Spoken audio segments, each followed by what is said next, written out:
বলো তোমার নাম কি? তুমি লাল গাছের সামনে ট্রেকিং করতে করতে আসছো? হ্যাঁ, তুমি ময়েশ্চারাইজার তো লাগাই দাও। কি খাচ্ছ? ভিখারি তো প্রোটিন বার খায় না।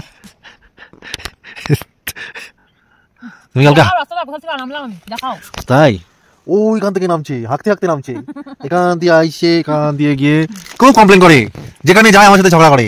দেখো দেখো পড়ে যাওয়া।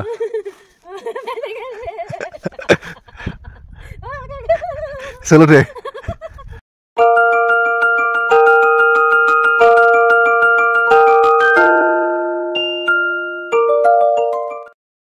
Good morning everyone. এটা আমাদের সান্দাকফু ট্রেকের থার্ড ডে।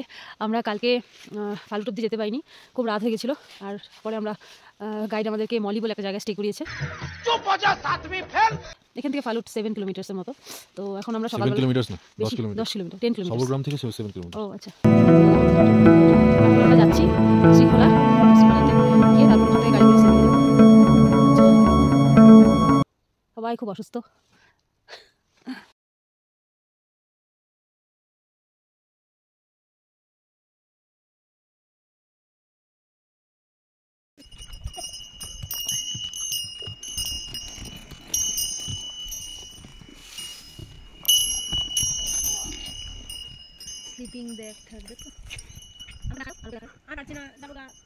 বলো কিরকম এক্সপিরিয়েন্স হলো তোমার?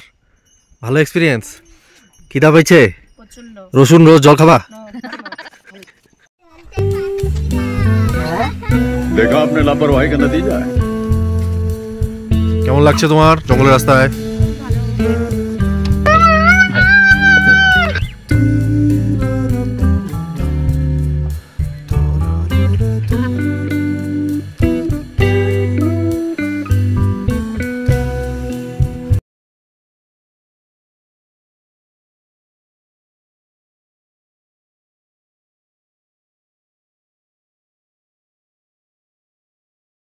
রাস্তায় হাঁকছো তুমি?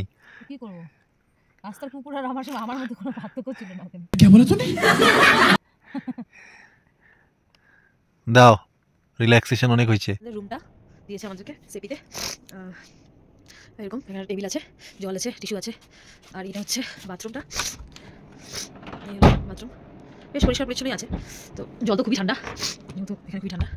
বাকি সব বেশ ভালো, খুবই ভালো লাগছে এসে, অনেক কম্বল দেওয়া। ব্যাপারটা এরকম হয়েছে যে আমরা ওটা শ্রীখোলার জন্য 9টার দিকে বেরিয়েছিলাম মোলে থেকে। আর আমরা এখন মোটামুটি 7:30 নাগাদ 7টা নাগাদ আমরা ওই শ্রীখোলাতে পৌঁছেছি।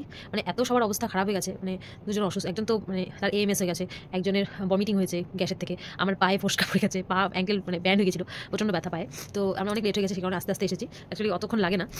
আসার পরে গাড়ি করে আমরা সেপিতে আসলাম। সেপিতে এখন যেই রুমটায় আছি এটা আমার আর নবর রুম, মানে আমার হাজব্যান্ডের রুম, আর বাকি 3জন আলাদা রুমে আছে। তো এই এসে ম্যাগি খেলাম। রাতে কী খাওয়া দেবে দেখি।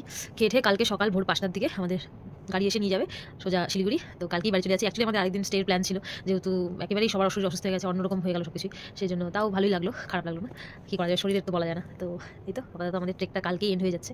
আজকে এন্ড হয়ে গেছে ট্রেক, কালকে তো গাড়িতে যাচ্ছি। তো দেখে জানিও কেমন লাগলো তোমাদের ভিডিওটা। যদি ভালো লাগে অবশ্যই লাইক করবে, শেয়ার করবে বন্ধুদের সাথে, আর কমেন্ট তো অবশ্যই করবে, খুব ভালো লাগবে আমার। আর হচ্ছে দেখতে থাকো, আবার নতুন কোনো ডেস্টিনেশনে যখন যাবো তোমাদের সাথে শেয়ার করবো। একটু রেস্ট করে আমরা বেরিয়েছিলাম রাত্রি 9টার সময় খাওয়া দাওয়া করতে। রুমের পাশেই ছিল কিচেন। আমি তো খাই না, আমার এত টেস্ট লাগছে ওই জন্য। কাল 5টায় গাড়ি আসার কথা ছিল, কিন্তু মোটামুটি 6টার দিকে গাড়ি এসেছিল। তো আমরা সবাই ঘুম থেকে উঠতে পারিনি, তাড়াতাড়ি করে ঘুম থেকে উঠে তারপরে বেরিয়ে গেলাম শিলিগুড়ির জন্য। তো গাড়ি চলে এসেছিলো। তো রুমের বাইরেটা তোমরা দেখতেই পাচ্ছ, সকালবেলার ভিউটা কীরকম হোমস্টেটাতে আমরা ছিলাম। হোমস্টে থেকে বেরিয়ে গাড়িতে যেতে যেতে আমি নেপালের চিপস খেলাম। তারপর রাস্তায় দাঁড়িয়ে সান্দাকফুর স্লিপিং বুদ্ধের আরেকবার দর্শন করতে পারলাম। তো এটা বেশ সেপির থেকে কিছুটা এগিয়ে গিয়েই হঠাৎ করে ড্রাইভারবাবু বললো যে এখান থেকে বেশ ভালোই দেখা যায়। তাই আমরা সবাই নেমেছিলাম দেখার জন্য। দেখে তারপরে সবাই ফ্রেশন আপ হয়ে আবার রওনা দিলাম শিলিগুড়ির উদ্দেশ্যে। তারপরে ড্রাইভার আমাদেরকে একটু এক জায়গায় দাঁড় করিয়েছিল। জায়গাটা খুবই সুন্দর ছিল, কারণ আমরা মেয়েরা তো ফ্রেশ হতে পারিনি, তাই সেখানে ফ্রেশ হলাম। হয়ে যাওয়ার পর কিছু খাওয়া দাওয়া করে তারপরে আবার বেরিয়ে পড়বো সেই জন্য। কিন্তু দাঁড়িয়ে আমি একটা ছোট্ট ক্লিপ নিয়েছিলাম। সবাই সত্যিই বলে পাহাড়ে গেলে সত্যিই স্ট্রেস কমে যায়, সব কিছু পিছনে ফেলে তুমি একটা আলাদা অনুভূতি করতে পারবে পাহাড়ে গেলে। 10:30 বাজে, এখন আমরা সুখিয়া পুকুরি পৌঁছালাম। এখান থেকে এখন আবার রওনা দেবো। আমাদের এই গাড়িটা এখন চেঞ্জ হবে, অন্য গাড়িতে যাবো। লাগছে না, শরীরটা আসার সময় যত এনার্জি ছিল এখন আর এনার্জি নেই, কতক্ষণে বাড়ি গিয়ে একটু ঘুমাবো এই ভাবছি।